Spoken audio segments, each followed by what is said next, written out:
Guys, welcome back. So, huge treat for us today. We're up at the headquarters of Accra Shafts with my good friend Gawain Robertson. So, we're really lucky that of all the companies who are closest to us, Accra's only a couple hours away. Yeah, it's great to have you here, and Yep. we welcome you and the little visit of our Accra headquarters worldwide right here. We've been talking about doing this for a while now, so the winter time, kind of a little bit more downtime for us has allowed us to do that. So we're going to kind of turn this into a little mini series of a look behind the scenes at Accra, the product, the sort of ingredients, just the company as a whole, and kind of what's going on. So Gav, give us a little rundown as to Accra from the start.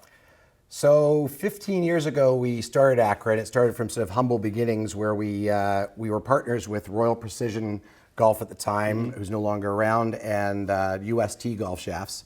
And we were doing distribution for them. My partner, Dave Macruch, and I kind of started the company up. And really what happened was after a very short while, we realized the Canadian market was pretty small. Yeah. And we saw an opportunity in the worldwide market for a premium golf shaft that would be used on tour and be successful on tour and make it specifically available just to professional club fitters. Right. We saw sort of an opportunity in that market to, you know, where the club fitting was going at the time. At the time, club fitting was kind of this witches and warlock thing where a lot of guys were, you know, it was a hobby, doing it out of their basements. There were some guys starting to create the technology that's now available. Yeah. But we sort of saw that as a potential growth, you know, segment of the golf market. And so, you know, we partnered up with UST at the time for the first Accra golf shaft and kind of moved from there. Brilliant. So that was kind of where the start was. So talk to me a little bit about, you know, let's accelerate maybe to the last few years. So we've known each other around 7-8 years-ish. Yeah. So, you know, really fortunate to see the growth, and it's quite incredible now to see basically the presence Accra has in every custom store I go into, every kind of industry peer that we talk to, and we all kind of, you know, agree on, and we all love the products. We now see it so much on tour. I mean, we're lucky behind us here, we've got some sort of tour players, and there can't be more of a validation than tour sort of acceptance. It's really cool to see. No, I mean, we certainly appreciate you noticing that, and certainly when we sort of took over manufacturing and all aspects of Accra, which was about 11 years ago, kind of went on our own, I guess you could call it. Yeah. It really gave us the ability to design shafts specifically for club fitters. Right. And, you know, we've always tried to offer you unique designs that give you the opportunity to fit people. So I always say it's like we give you the canvas, then you're able to really fit people and create the picture. Yeah. And so we've certainly done that, and it's helped us on tour as well, because we offer really unique designs, whether it be different profiles than anybody else does. Because we only deal with club fitters, we're not kind of bound by, you know, what OEMs want, manufacturers want. So we can do stuff specifically for you. And we've kind of grown with that over the years, and we've had obviously great success thanks to the support we've got from professional club fitters.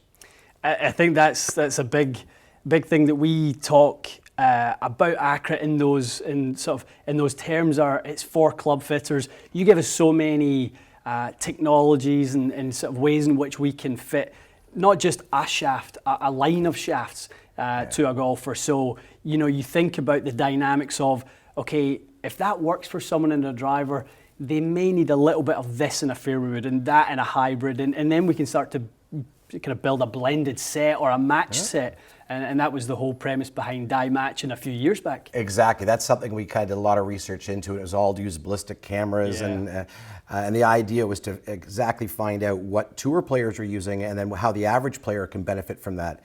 And we saw a significant difference between what people needed in a fairway wood and a hybrid compared to what they use in their driver. Now, you guys as club fitters have noticed that for a long time, and you were fit. That's why so many people were fit to a different type of driver shaft and a different profile on a fairway wood shaft. But we kind of created a line called Die Match at the time. It's morphed into the FX line, and now we're on FX.2 and 2.0. And certainly we've certainly made it, you know, better and better each time, I think, with some of the technology we've been able to add with materials and things like that. But we do that also with our iron shafts. We offer everything from 40 grams up to 125 grams, and you can mix weights with flexes. Yeah. Literally, you can find a way when you're fitting somebody to match up if a guy needs a really light shaft but stiffer, we have that option for you, or the ability for you to be able to make that. Yeah. Touching on just being available in sort of the fitting stores like TXG. Why was that important to you guys, that Accra would be a boutique brand? Yeah. What was so important about that? I'll tell you what, it goes back when we first started the company, we saw there were a lot of golf forums out there. Yeah. And quite honestly, I remember being very frustrated with people saying they got this really good shaft and they got online somewhere or something like that, and it sucked. Yeah. And it's like, well, dude, you're using the same shaft that Tiger Woods is using, and you swing at 104 miles an hour and cut across it by 5 degrees. Yeah. It's like, no wonder that shaft is a great shaft. It just doesn't work for you. Yeah. And so we kind of looked at it and said, well, if we made Accra shafts only available through professional club fitters, we knew that every Accra shaft that got out to the market was going to be properly fit and work properly. And people weren't going to be bashing us in the background, not really realizing what they're doing. And so that was a really important aspect to our philosophy. Plus, we saw it as a growth segment in the market. And quite honestly, as you're well aware, the golf market's gone through a lot of ups and downs in the last 15 years. The club fitting side of it has been on an upswing ever since day one. That's right. And it's because of all the new technologies. And I mean, you go to TXG and you see all the technology you have in there. We've been talking about earlier on, the gear systems and the launch, and all the different things that are available now. And you're able to take advantage of that to fit somebody really properly. I think that's such a good point, and sort of the upward trend of custom shafts. I'm looking over at the wall over there. Talk to me a little bit about sort of the early days, when, if you want to take, a 975D comes with a Grafloy Pro Light and a Pro Force Gold and an EI70. At that time, that was customization, that was it, wasn't it? I mean, and now I look at our own wall, 352 shafts, and I know the job we have getting it down to 352 shafts because of the offerings that are out there. I mean, talk to me a little bit about how that has exploded, and whether that's through advancement in material. What do you think has led to that? Well, I think we're still fighting a little bit what you're talking about, because there are club fitting operations out there which are more in sort of like box stores and things like that, where people try 5 drivers and believe they got fit because one driver gave them better numbers than the other ones. Certainly nowadays, and a lot of it has to do with materials and the way we're able to design products now, and the profiles that we're able to hit. But back then, there were only several options, most of them being available through manufacturers. Then we went through the phase of the made-for shafts, which is still around. And that gets very confusing to consumers too. Some, there are a lot of golf shaft companies that offer a real and a made-for whatever. And the question obviously comes up, is the quality or anything the same? Some are, some aren't. But I mean, what's happened in the industry really is now all the shaft manufacturers really have had more freedom to be able to create better quality products that give you different profiles when you're doing your fitting. Right. And certainly we like to be considered leaders in that aspect, because we only think of club fitters. So when we sit around doing our designs, and certainly our whole team gets together and we talk about what we're going to do next, and we're always thinking about how can we help club fitters. And certainly, I think you guys have seen the benefits of that, although it gets a little confusing. You've got a lot of shafts on your wall, a lot of choices. It's a lot, I mean, and that's a tough thing for us when we, whether it be trained staff, bringing in new guys, when they come in, the intimidating factor is seeing that 352, and they go, well, how do I ever narrow that down? And it's obviously a big challenge for us to train our guys to be able to understand and navigate their way through that shaft wall, and not just pick the shaft with the head, with different swing types. Well, that's a problem. You also have heads and grips and other things to worry about. That's the skill set, isn't it? And so talk to me a little bit about, because we get together and we always have these conversations that go in different directions. They go forever. I mean, they literally could. I would love to talk a little bit about the build side of it. So obviously there's the fitting side and the analysis, launch monitor numbers. What do Accra believe, or what's the sort of thought process on the building side of things? Well, certainly, I mean, the ability you have to be able to build a different, not only tolerances that's different than a lot of the manufacturers are able to do, is certainly a benefit to all of your customers.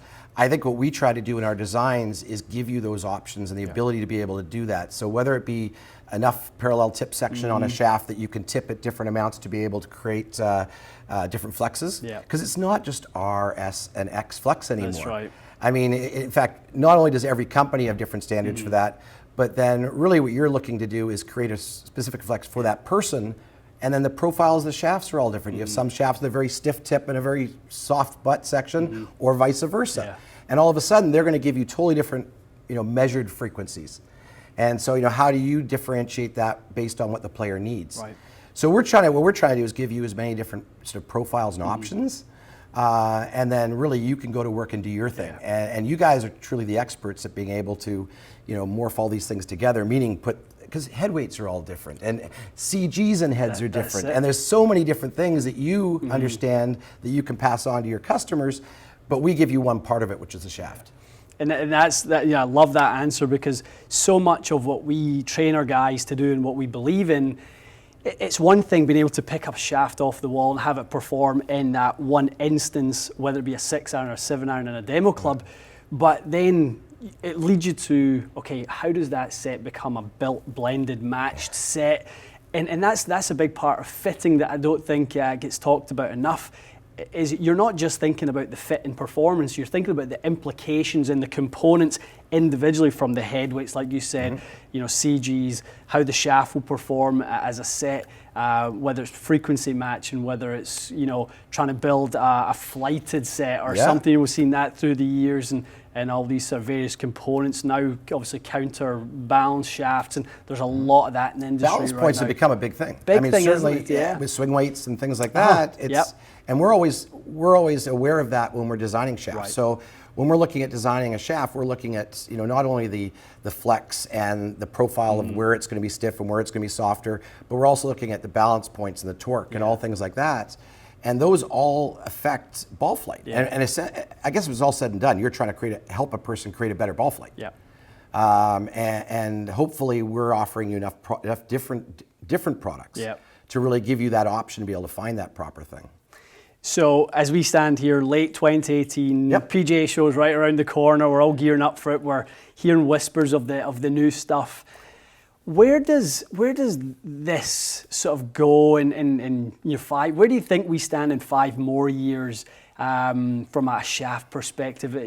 How does that look in the crystal ball? Well, there's been a huge improvement in the materials that are available to the sporting goods market in the last 5 years, I'll say. Right.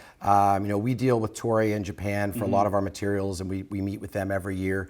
And they have different, materials that are becoming available from the aerospace industry into the sporting goods industry.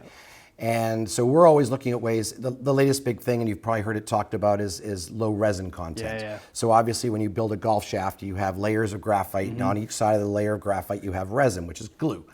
And certainly they've been able to strengthen that to make it where you now have a higher graphite content in your shafts than before, because there's less resin, which helps in increasing energy transfer in the shaft, recovery times. What we're trying to do is make shafts recover faster.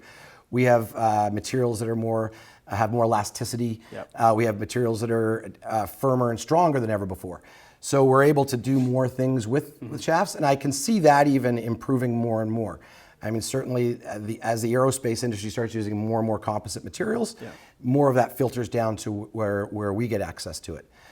So we see a lot of that. I think profiles have been extended or hit extreme places now. Our R&U shaft for next year has a pretty crazy profile to it, quite honestly. And we were able to do that because of the materials that are now available.